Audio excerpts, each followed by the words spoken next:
नमस्कार, hot stocks में आपका स्वागत है। मैं हूं पल्लवी। बाजार में आज एक्सट्रीम वोलेटिलिटी दिखी और फ्लैट शुरुआत के बाद निफ्टी 8600 के एक टाइट दायरे में घूमता रहा और आखिरी में 8633 पर क्लोजिंग हुई। आज आईटी टेलीकॉम शेयरों में अच्छी खरीदारी देखने को मिली। वोडाफोन के साथ मर्जर की खबरों के बाद आइडिया का शेयर ऑलमोस्ट इंट्राडे में 8% तक भाग गया। हालांकि बाद में आइडिया ने मर्जर की खबरों को गलत ठहराया और इसका खंडन किया। बाजार को बैंकिंग स्टॉक से भी आज अच्छा सहारा मिला। आरबीआई के डेप्यूटी गवर्नर एसएस मुंद्रा के एनपीए को लेकर बयान के बाद सरकारी बैंकों के शेयरों में अच्छी तेजी आई। Nifty PSU bank index almost 0.5% ऊपर क्लोज हुआ। गिरने वाले सेक्टर्स में आज कैपिटल गुड्स, एफएमसीजी और तेल गैस शेयर शामिल रहे, जहां 1 से 1.5% तक की गिरावट रही। साथ ही पावर इंडेक्स भी 0.25% नीचे बंद हुआ। रिजल्ट इम्पैक्ट की बात करें तो आज इंडो काउंटर जो है स्टॉक ऑलमोस्ट 15% नीचे क्लोज हुआ नंबर्स के बाद। बाजार के कई जानकारों से भी हमने बात की और आइए सुनते हैं कि मोतीलाल ओसवाल के मनीष सुंथालिया का क्या कहना है। पूरा कंजम्पशन सेक्टर में अर्निंग्स ग्रोथ की पिकअप की गुंजाइश है, बोथ स्टेपल्स और consumer discretionary. Banking sector, PSU banks में प्रॉब्लम है, एनबीएफसीज, प्राइवेट सेक्टर बैंक्स, यहाँ पर अर्निंग्स ग्रोथ में एक्सेलरेशन होगा। सीमेंट में वॉल्यूम ग्रोथ पिकअप होने की पूरी गुंजाइश है मानसून के बाद।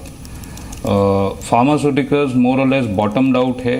अब अप्रूवल्स यूएस एफडीए की तरफ से थोड़े एक्सेलरेट हो रहे हैं और वैल्यूएशंस करेक्ट हुए। फार्मा स्पेस में एक पूरी गुंजाइश है ऊपर की तरफ मूवमेंट होने की। तो ये 4 सेक्टर मेरे हिसाब से अर्निंग्स ग्रोथ को लीड करेंगे सेकेंड हाफ में। राइट, तो फार्मा के लिए जो ग्रोथ स्टोरी है वो बरकरार है और मनीष को ऐसा लगता है कि यूएस एफडीए के अप्रूवल्स के बाद फार्मा शेयरों में तेजी आएगी तो वहां पर निवेश किया जा सकता है। हमारे साथ आज के एक्सपर्ट प्रदीप सुरेका मौजूद हैं। प्रदीप, बहुत बहुत स्वागत है कार्यक्रम में आपका। गिवन द फैक्ट कि ये एक्सपायरी का हफ्ता है तो वोलेटिलिटी तो पहले से ही वारंटेड है कि ये देखने को मिलेगी ही। साथ ही फ्राइडे को एक अहम बयान आएंगे यूएस फेड की तरफ से, उस पर भी बाजार की नज़र है। तो आपको लगता है अभी वेट एंड वॉच की स्थिति बनी हुई है, एटलीस्ट ये वीक ऐसा ही जाएगा? देखिए, वेट एंड वॉच तो अगर हम लोग देखें पल्लवी टेक्निकल चार्ट पे या पूरे बाजार के बिहेवियर को, तो पूरी अगस्त सीरीज के अंदर ही हम जनरली एक छोटी रेंज ढूंढना चाहें तो वो 100 पॉइंट की थी और थोड़ी इस रेंज को हम ब्रॉडर कर दे तो करीब करीब हम 150 पॉइंट की रेंज में थे। नीचे कहीं भी 85-40, 85-50 और ऊपर 87-120। ये पूरी सीरीज ही हमने इस दायरे में निकाल ली और इसके अंदर में स्टॉक स्पेसिफिक एक्शन जरूर हुआ है। अब आपकी बात एकदम सही है कि आगे 2 दिन क्लियरिंग के हैं और फ्राइडे की फेड मीटिंग है। फेड मीटिंग में ये तो समझ में आ रहा है कि बहुत कुछ वहाँ से निकल के नहीं आना है, क्योंकि वहाँ बार बार यही कहा जा रहा है कि अब रेट बढ़ने की संभावनाएं तो ज़्यादा हो ही गई है। अब वो सितंबर में सभी लोग ये एक्सपेक्ट कर रहे हैं कि ये सितंबर में शायद ना बढ़े, एक और हम लोग को चांस मिल जाए, लेकिन दिसंबर तक रेट बढ़ेगी। ये थोड़ा सा बाजार के अंदर अब एक बात शुरू हो गई है। वेट एंड वॉच ही आपको करना पड़ेगा। 2 दिन आपको देखना पड़ेगा कि कितनी वॉलेटिलिटी को हम एडजस्ट करते हैं, नए रोल ओवर हमारे पास कितने आते हैं, और इसके बाद भी हम जब सितंबर सीरीज में जाएंगे से पल्लवी, तभी भी हमारे पास में कोई ट्रिगर नहीं बचते हैं, ना तो कोई पॉजिटिव साइड नहीं हमारे पास बहुत अच्छा ट्रिगर है जिसके सहारे हम ऊपर चले जाएंगे, क्योंकि सारी अर्निंग रिपोर्ट हमारे पास आ चुकी। मानसून हमने डिस्काउंट कर लिया, जीएसटी हमने डिस्काउंट कर लिया, फेड को डिस्काउंट कर लिया, ब्रेक्सिट को डिस्काउंट कर लिया, तो पॉजिटिव कुछ भी नहीं है। ठीक इसके विपरीत भी अगर हम बात करें तो अब हमारे पास में नेगेटिव भी कुछ नहीं है। तो ये लगता है थोड़ा सा एक कंसोलिडेशन हो रहा है, ये अच्छी बात है। अब फंड फ्लो के ऊपर में, जैसा कि मैं पिछले 1-1.5 महीने से कह रहा हूँ, फंड फ्लो के ऊपर में ये बाजार चलेगा अगर फंड फ्लो इसी तरीके से आते रहे। देखिए, लेकिन एक बात यहाँ ध्यान भी रखनी पड़ेगी कि फंड फ्लो आने के बाद भी हम अगस्त में बाजार को ऊपर ले जाने में कामयाब नहीं हो पा रहे। कोई कारण से ये रेंज अगर नीचे टूटती है तब थोड़ी समस्या हो जाएगी, वो ट्रिगर के अभाव में ही होगी। तो बहुत बड़ी मंदी की बात भी मैं नहीं कर रहा हूँ, लेकिन तेजी भी यहाँ से ले जाने के लिए लीडरशिप भी नहीं दिखलाई दे रही है कि कौन से सेक्टर से लीडरशिप आएगी जो हमको ऊपर लेकर के जाएगी। राइट, इनफैक्ट आपसे यही हम जानना चाहेंगे प्रदीप कि कौन से सेक्टर्स में बैंक्स की कितनी बड़ी भूमिका होगी। इनफैक्ट आज आरबीआई के डेप्यूटी गवर्नर एसएस मुंद्रा ने एक बयान दिया कि एनपीएस को लेकर फिलहाल ज़्यादातर बैंक्स का बुरा समय खत्म हो गया है और ज़्यादातर बैंक्स के पास लिक्विडिटी सफिशिएंट है। इनफैक्ट मुंद्रा ने कहा कि सरकार तैयार है रिकैपिटलाइजेशन के लिए और फर्दर इन्फ्यूजन के लिए लगभग 25,000 करोड़ की जरूरत अभी बैंकों को है। आइए एक बार सुन लेते हैं एग्जैक्टली एसएस मुंद्रा ने क्या कहा। Government and finance minister had indicated at that point of time also that if there is a need, government would be, at least think are ready to about providing the additional capital. So, as far as the present situation is concerned, I think most of the banks are adequately capitalized to take care of the minimum regulatory requirement. We'll keep a watch. Government is also constantly reviewing it. As we move into the year, we'll see how the things pan out.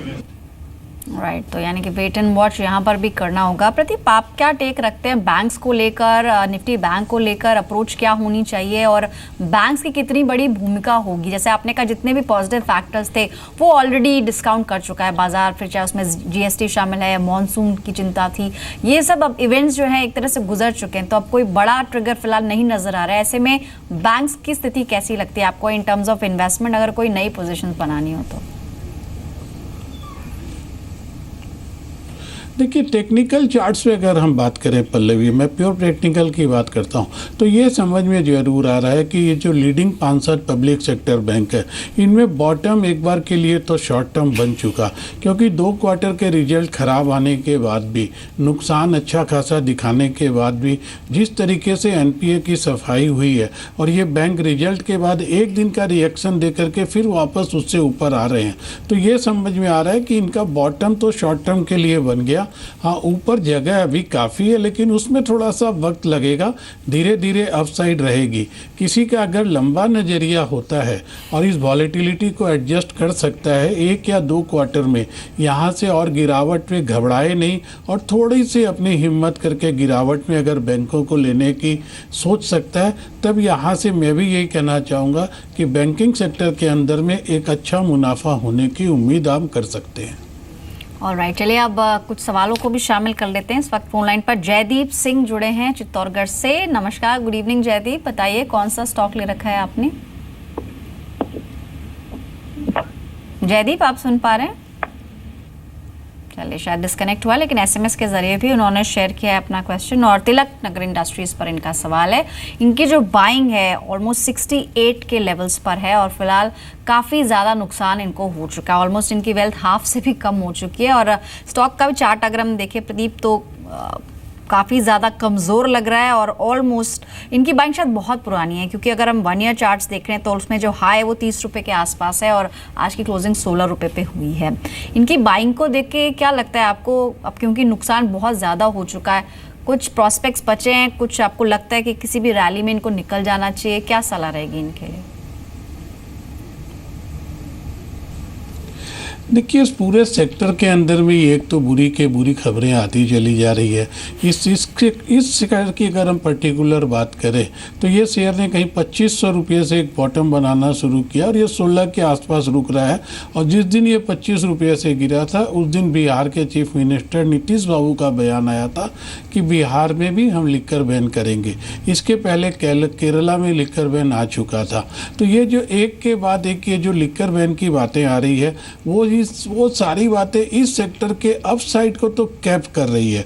हाँ, down side भी मैं ये कह सकता हूँ कि बहुत limited रह गई है, क्योंकि इस स्टॉक को अगर आप देखो तो पिछले 5-6 महीने से ये 15 रुपये और 17 रुपये की रेंज में ही है, जिसमें मैक्सिमम समय 16 और 16.5 में ही बिता रहा है। अभी लास्ट क्वार्टर इसका रिजल्ट भी आया था, वो भी कोई बहुत अच्छा नहीं था, मुनाफा कम हुआ था या शायद घाटा भी हुआ था। उसके बाद भी ये स्टॉक 16 रुपये के प्राइस को मेंटेन कर रहा है। तो यहाँ से देखिए, हम ये सोच लें कि इस स्टॉक में बहुत बड़ी एक अपसाइड आ जाएगी, उसकी उम्मीद नहीं करनी चाहिए। हाँ, एक बाउंस की उम्मीद हम इस बात पे कर सकते हैं कि अभी कुछ दिनों से, पिछले हफ्ते से या 10 दिनों से केरला गवर्नमेंट की तरफ से एक न्यूज़ जरूर आ रही है कि वो इस लिकर बैन को रिकंसिडर करने की सोच सकते हैं। अगर वहाँ से कोई एक पॉजिटिव बात आ जाती है और वहाँ से अगर लिकर बैन उठता है, तब शायद इन स्टॉकों में यहाँ से हम लोग 10-15% का एक ट्रेडिंग बाउंस जरूर देख सकते हैं। उसके लिए ये रुकना चाहते हैं तो रुक जाए, नहीं तो इस स्टॉक से निकले। अभी बाजार में बहुत अच्छी अपॉर्चुनिटी है, उनमें कहीं पैसा लगाएंगे तो शायद घाटे की कुछ भरपाई हो जाएगी। जी, यानी कि आपका घाटा ज़रूर कम हो सकता है क्योंकि ऑलरेडी आपकी वेल्थ बहुत कम हो चुकी है। अगले दर्शक से बात करते हैं। फोन लाइन पर हमारे साथ जुड़े हैं अमरीश, जो कि पुणे से। गुड इवनिंग अमरीश, बताइए क्या सवाल है आपका? मैम मेरे पास केसरम इंडस्ट्रीज के है लगभग 500 शेयर है 133 के प्राइस से। ओके। और दूसरा शेयर है राजेश एक्सपोर्ट का है, लगभग खरीद भाव 520 से है, उसके 100 शेयर है। ओके, इन दोनों पे मुझे राय चाहिए मैम। ओके, अगर आप शेयर कर सकें कि कितना पर्सपेक्टिव है, कितने समय के लिए दोनों स्टॉक्स आपने लिए, केसुराम और साथ ही राजेश एक्सपोर्ट्स? 2 से 3 महीने का मैम। ऑलराइट, मीडियम टर्म के लिए ही ये सोच रहे हैं। पहले बात करते हैं केसुराम इंडस्ट्रीज की। 140 आज की क्लोजिंग रही है, अच्छी वॉल्यूम के साथ खरीदारी दिखी है। इनकी बाइंग इसके आसपास ही है, 134 जैसा कि होता है 133 और लेवल्स पे इन्होंने खरीदारी की है। मुनाफे में बैठे हैं, क्या करना चाहिए केसुराम में प्रदीप? देखिए, केसुराम तो होल्ड भी कर सकते हैं क्योंकि ऊपर से बहुत अधिक गिरावट इसके अंदर दिखलाई नहीं दे रही है। और टेक्निकल सेटअप भी देखूं तो ये जरूर समझ में आ रहा है कि 150 के आसपास एक रेसिस्टेंस जरूर फेस कर रहा है, लेकिन डाउनसाइड भी काफ़ी अच्छी मतलब एक कैप डाउनसाइड दिखलाई दे रही है क्योंकि एक पर्टिकुलर मूविंग एवरेज को अगर हम नीचे जाते हुए ये देखते हैं कि स्टॉक कहाँ पे सपोर्ट ले रहा है, तो एक पर्टिकुलर मूविंग एवरेज को बहुत रेस्पेक्ट देते हुए स्टॉक वापस ऊपर की तरफ भी आ रहा है। इस स्टॉक में यही कहा जा सकता है कि अगर 150-155 को किसी पुलबैक में ये पार करता है तब तो शायद इनको और पैसे बनने की उम्मीद हो जाएगी, नहीं तो वहाँ पे स्टॉक अभी रेसिस्टेंस फेस करेगा।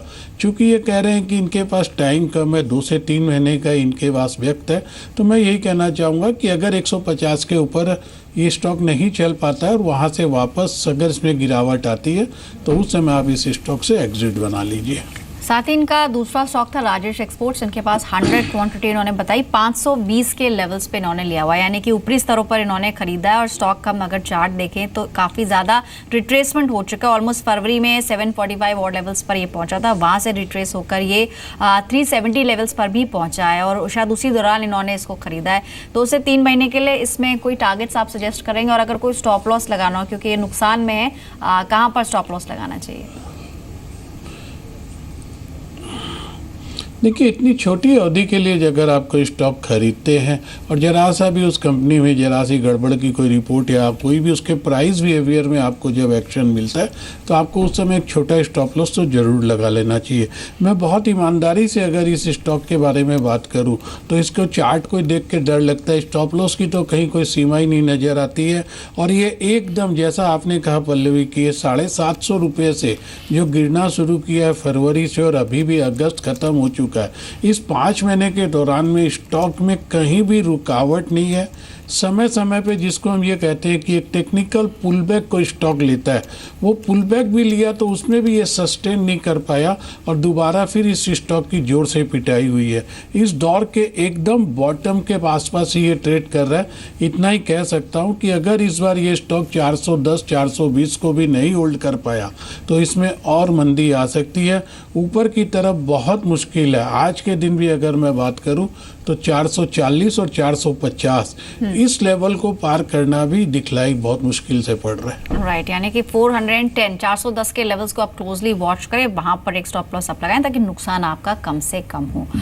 कुछ और स्टॉक्स जो आज बजिंग थे उनमें टेलीकॉम स्टॉक्स में आइडिया सेलुलर सबसे बड़ा गेनर रहा। आइडिया सेलुलर ने वोडाफोन के साथ मर्जर की खबरों का खंडन किया। कंपनी ने मर्जर की खबरों को गलत बताया है, लेकिन मार्केट आवर्स के दौरान ये सूत्रों के हवाले से खबर आई थी कि आइडिया और वोडाफोन का मर्जर हो सकता है और अगर ऐसा हुआ तो देश की सबसे बड़ी टेलीकॉम कंपनी बन जाएगा वोडाफोन। और साथ ही वोडाफोन का जो पेंडिंग आईपीओ है जिसको लेकर काफ़ी ज़्यादा बज़ है, फिर उसे लाने की ज़रूरत नहीं होगी। लेकिन कंपनी की तरफ से इसका खंडन हो चुका है। लेकिन इंट्राडे में हमने देखा ऑलमोस्ट 8% की तेज़ी इसमें आई है। टेलीकॉम को लेकर और भी कई खबरें प्रति इस वक्त बहुत ज़्यादा चर्चा में है, फिर चाहे रिलायंस जियो का कोई विवाद हो या फिर कॉल ड्रॉप का मामला हो। मतलब टेलीकॉम सेक्टर में नेगेटिव बज़ बहुत ज़्यादा है, नेगेटिव खबरें बहुत ज़्यादा है। ऐसे में इस तरह की खबर का आना और उसके बाद हमने स्टॉक परफॉर्मेंस देखी और आइडिया को लेकर वैसे भी पूरे एबी नूवो ग्रुप में ही उस वक्त भी हमने इसमें बहुत उतार चढ़ाव देखे थे। एट दिस पॉइंट क्या आइडिया में निवेश करने की सलाह आप देंगे? और साथ ही ओवरऑल टेलीकॉम पर आपका क्या व्यू है? नहीं, मैं टेलीकॉम पूरे पैक के अंदर ही, अगर पल्लवी मुझसे कोई पूछे तो मैं इस स्टॉक में कोई भी एडवाइस इन्वेस्टमेंट की नहीं दे सकता हूँ। ट्रेडर हैं, आपको जहाँ मौके मिलते हैं 2-4-5% के उछाल के लिए आप जरूर बाई कर लीजिए। अगर आप इस सेक्टर के तीनों स्टॉक को ही देखो, एक टाटा कम्युनिकेशन को छोड़ दो क्योंकि उसमें एक बहुत बड़ी ज़मीन की बातें हैं और सरकार की तरफ से भी खबरें हैं, उस एक स्टॉक को छोड़ दो तो आप देखिए आज भी भारती 350 के आसपास में अपने आप को बिल्कुल भी संभालने की चेष्टा कर रहा है, लेकिन ये संभाल कितना पाएगा ये आने वाला वक्त बताएगा। ऊपर 370 पार करना बहुत ही मुश्किल हो रखा है। दूसरी तरफ आप आरकॉम को देखो, कई दिनों से 50 और 52 के बीच में है, 52 के ऊपर तो सस्टेन ही नहीं करता है और बारी बारी 49 और 48 को भी तोड़ने की चेष्टा कर रहा है। वही हाल आइडिया का है, जिस तरीके से रिजल्ट आए 95 तक गया। आज एक खबर आई है और इस खबर के ऊपर में भी एक उछाल तो जरूर आ गया, और अगर वोडाफोन इस खबर को कंफर्म भी कर देता है तो भी देखिए बहुत सी बातें आएगी, क्योंकि वोडाफोन एक अनलिस्टेड कंपनी है, वो इसके साथ मिलेगा, फिर वोडाफोन की नई लिस्टेड होगी, ये इसको मर्जर करेंगे या उसको एक्विजिशन करेंगे, उसका स्वैप रेशियो क्या होगा, बिरला की होल्डिंग कितनी रहेगी, कौन सी कंपनी लिस्टेड होगी, ये सब आने वाले वक्त के अंदर इन सब बातों के ऊपर में बहुत कुछ विचार करना पड़ेगा। और उसके बाद भी ऐसा कुछ नहीं है कि मर्जर होने के बाद इस सेक्टर के अंदर में कोई बहुत बड़ा उछाल अभी तुरंत आ जाएगा। तो मैं तो यही कहूँगा, अगर आप ट्रेडर हो, ट्रेडिंग करना कंपल्सन है तो इन स्टॉक में करिए। निवेश के लायक अभी इनके बुरे दिन ख़त्म नहीं हुए हैं तो निवेश की नहीं सोचना चाहिए। चलिए अगले दर्शक से बात करते हैं। फोन लाइन पर मनीष श्रीवास्तव है, मुंबई से जुड़े हैं। गुड इवनिंग मनीष, बताइए कहां पर पैसा लगाया है आपने?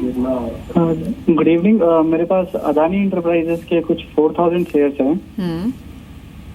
At the rate of 76। मैं 3 से 6 महीने का देखना चाह रहा हूँ। ऑलरेडी कितना टाइम दे चुके हैं आप इसको? ऑलरेडी मैं 3 मंथ हो गए हैं। 3 मंथ्स हो चुके हैं और फर्दर 3 to 6 मंथ्स आप और रुक सकते हैं इसके अंदर। हाँ, स्लाइट नुकसान है, ऑलमोस्ट 2 रुपए प्रति शेयर का इनको नुकसान हो रहा है। क्वांटिटी थोड़ी ज़्यादा है, 4000 शेयर्स। क्या सलाह रहेगी इसका? अगर हम चार्ट देखें प्रदीप तो काफ़ी ज़्यादा रिट्रेस हुआ ये और 58 ऑड लेवल से फेब्रुअरी ऑनवर्ड्स यहाँ पर एक पुल बैक दिखा और उसके बाद 75 तक के लेवल्स इसमें देखने को मिले। लेकिन ये हमको नहीं भूलना चाहिए कि ये अक्टूबर 2015 के 101 लेवल से गिरा है, यानी कि लगातार इसमें उतार चढ़ाव ज़रूर दिखा है एट दिस पॉइंट। और ये भी देखना होगा कि इनकी जो बाइंग है वो हायर लेवल्स पे 76 और लेवल्स पे इन्होंने खरीदारी की हुई है। अगले 3 से 6 महीने के लिए क्या सलाह रहेगी आपकी?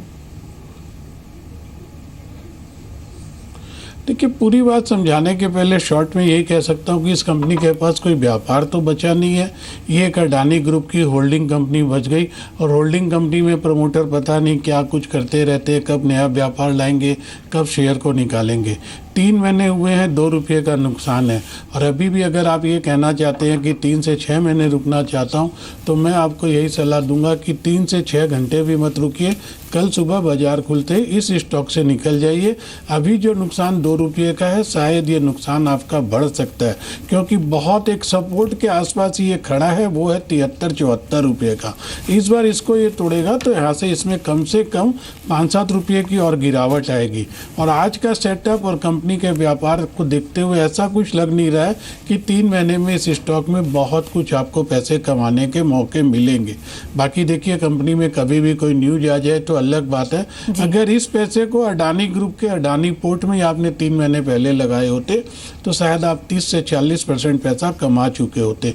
इस तरीके का एक होमवर्क करिए और थोड़ा सा ये मानसिकता से हटा दीजिए कि 76 के शेयर को 78 में ही बेचना है, 72 में नहीं।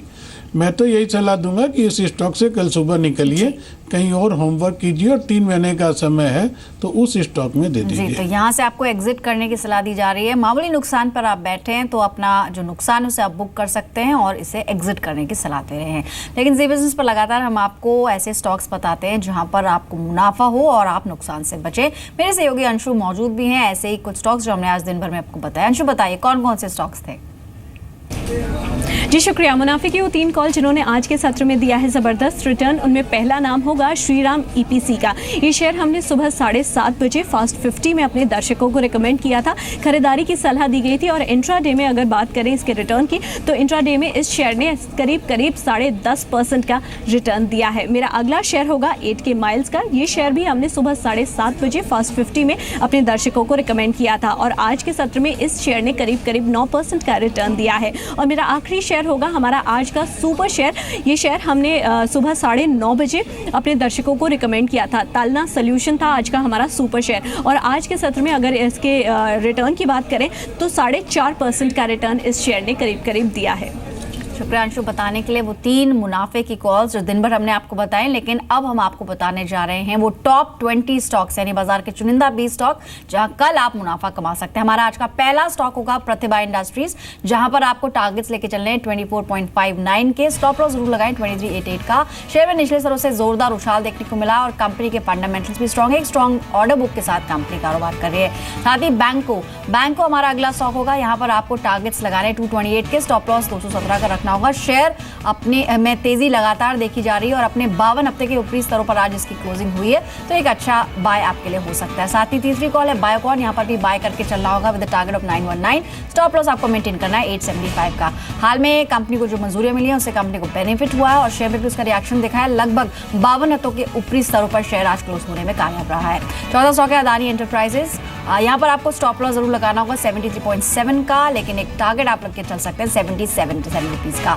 ऑयल स्पिल केस में कंपनी पर जुर्माना लगा है और इसमें गिरावट भी देखने को मिली है, लेकिन इस गिरावट का फायदा आप उठा सकते हैं। हमारा अगला स्टॉक है आइडिया। टारगेट्स आपको यहाँ पर लेकर चलने 105 के with stop loss of 99। Vodafone के साथ विलय की जो खबरें हैं उसका खंडन जरूर कंपनी ने किया है, लेकिन आज इंट्राडे में शानदार तेजी आइडिया सेलुलर के स्टॉक में देखने को मिली है। हमारा अगला स्टॉक है कॉफी डे एंटरप्राइजेस, जहां पर शेयर अपने 50 डेमा के ऊपर क्लोज हुआ है और यहाँ पर आपको टारगेट्स मिल सकते हैं 255 के विद स्टॉप लॉस ऑफ 244। साथ ही हमारा अगला स्टॉक है दीवान हाउसिंग, जहां पर 280 के टारगेट्स के लिए आप बाय कर सकते हैं विद स्टॉप लॉस ऑफ 220। आप तक के उच्चतम स्तर के करीब स्टॉक आज क्लोज होने में कामयाब रहा है, अच्छी तेजी इसमें देखने को मिली है। अगला स्टॉक है भारत फोर्ज, जहां पर अंतिम चरण में बाइंग देखने को मिली। लास्ट आवर में अच्छी तेजी आई और स्टॉक अपने 50 WMA के ऊपर निकला। साथ ही इसमें आपको बाय करके चलना है with target of 882 with stop loss of 864। अगला स्टॉक है श्री पुष्कर केमिकल्स, यहाँ पर 129 के टारगेट्स के लिए आपको बाय करना है, स्टॉप लॉस लगाना होगा 122 का। चुनिंदा केमिकल शेयरों में तेजी देखने को मिली और स्टॉक अपने 50 डेमा के ऊपर क्लोज हुआ है। अगला और 10वां स्टॉक है कोटक महिंद्रा बैंक, जहां पर निचले स्तरों से जोरदार रिकवरी देखने को मिली और स्टॉक दिन के उच्चतम स्तर पर क्लोज हुआ। टारगेट्स यहां पर आपको रखने 786 के, स्टॉप लॉस लगाना होगा 775 का। हमारा अगला स्टॉक है रिको ऑटो। टारगेट्स यहाँ पर 70 के रखने होंगे, 66 का स्टॉप लॉस लगाएं। छोटा स्टॉप लॉस है क्योंकि पोजिशनल कॉल है। फरवरी 2007 के बाद शेयर अपने सबसे ऊपरी स्तर पर क्लोज हुआ है और बीते एक महीने में 2007 के बाद सबसे ज्यादा वॉल्यूम्स के साथ इसमें आज खरीदारी देखने को मिली है। केसीपी लिमिटेड हमारा अगला स्टॉक है। 99 के टारगेट्स के लिए आपको चलना है, 95 का स्टॉप लॉस लगाएं। 4 अगस्त के बाद पहली बार अपने डेली चार्ट्स के सभी मूविंग एवरेजेस के ऊपर क्लोज हुआ है। आवली चार्ट्स पर भी शॉर्ट टर्म में तेजी की उम्मीद स्टॉक में लगाई जा रही है। अगला स्टॉक है कॉस्मो फिल्म्स का। यहाँ पर 364 के टारगेट्स के लिए आपको चलना होगा विद स्टॉप लॉस ऑफ 352। करीब 11 दिनों के दायरे के बाद शेयर में आज उछाल देखने को मिला और डेली चार्ट पर वॉल्यूम्स के साथ इसमें खरीदारी देखने को मिली। इनफैक्ट आज का ब्रेकआउट शेयर इसे बोल सकते हैं। अगला स्टॉक है विनाती ऑर्गेनिक्स का, जहां पर 64 के टारगेट्स के लिए आपको बाय करना है, स्टॉप लॉस लगाना 59 का। केमिकल शेयर में आज तेजी रही, जिसका फायदा विनाती ऑर्गेनिक्स को भी मिला। नवंबर 2010 के बाद शेयर सबसे ऊपरी स्तरों पर आज क्लोज हुआ है।